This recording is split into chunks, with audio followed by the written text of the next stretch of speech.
వార్తలు రాసినందుకు వ్యక్తిగతంగా లక్ష్యంగా చేసుకొని బెదిరింపులకు పాల్పడుతున్నారని, తన దుకాణంపై దుండగులు దాడి చేశారని ఆరోపిస్తూ బాబాపూర్ గ్రామానికి చెందిన ఓ రిపోర్టర్ పోలీసులకు ఫిర్యాదు చేశారు. మట్కా, బెల్ట్ షాపులకు సంబంధించిన వార్తలు కవర్ చేసినందుకే ఈ దాడి జరిగిందని ఆయన అనుమానం వ్యక్తం చేశారు. భీమ్గల్ మండలం బాబాపూర్ గ్రామానికి చెందిన సదాశివ్ అనే రిపోర్టర్ తన దుకాణంపై గుర్తు తెలియని వ్యక్తులు నిప్పు పెట్టారని ఆరోపించారు. సెప్టెంబర్ 11న తెల్లవారుజామున సుమారు 2 గంటల సమయంలో ఈ ఘటన జరిగిందని ఆయన తెలిపారు. దుండగుల ఈ చర్య వల్ల తనకు తీవ్రమైన ఆర్థిక, మానసిక నష్టం వాటిల్లిందని ఆయన వాపోయారు. ఈ దాడికి గల కారణాలపై మాట్లాడుతూ తాను గతంలో భీమ్గల్ ప్రాంతంలో జరుగుతున్న మట్కా కార్యకలాపాలపై వార్తలు రాశానని వివరించారు.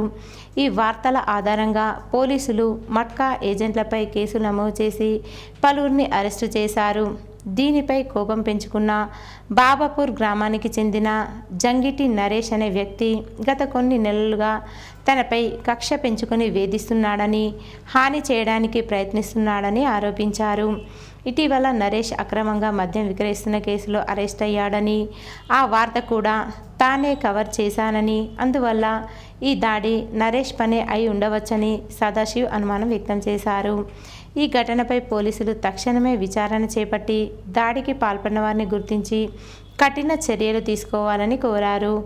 వార్తలు రాసినందుకు జర్నలిస్టులపై ఇలాంటి దాడులు జరగడం పట్ల స్థానిక మీడియా వర్గాలు ఆందోళన వ్యక్తం చేస్తున్నాయి.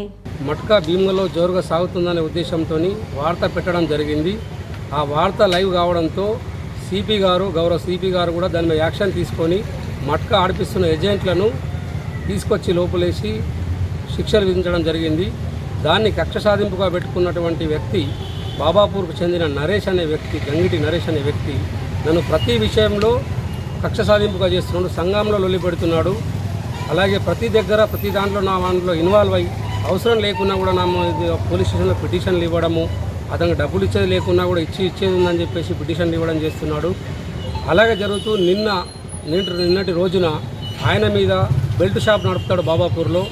బెల్ట్ షాప్ నడిపినందుకు ఎక్సైజ్ వారు వచ్చేసి దాడి చేసి పట్టుకోవడం జరిగింది. అది కూడా నేనే చేసిన అనే ఉద్దేశంతో నా మీద కక్ష కట్టి నా షాపుకు నిన్న 3 షటర్లలో బాబాపూర్లో గలదు దానికి నిప్పు అంటించిందని చెప్పేసి ఆయన మీద నాకు పూర్తిగా అనుమానం ఉన్నది.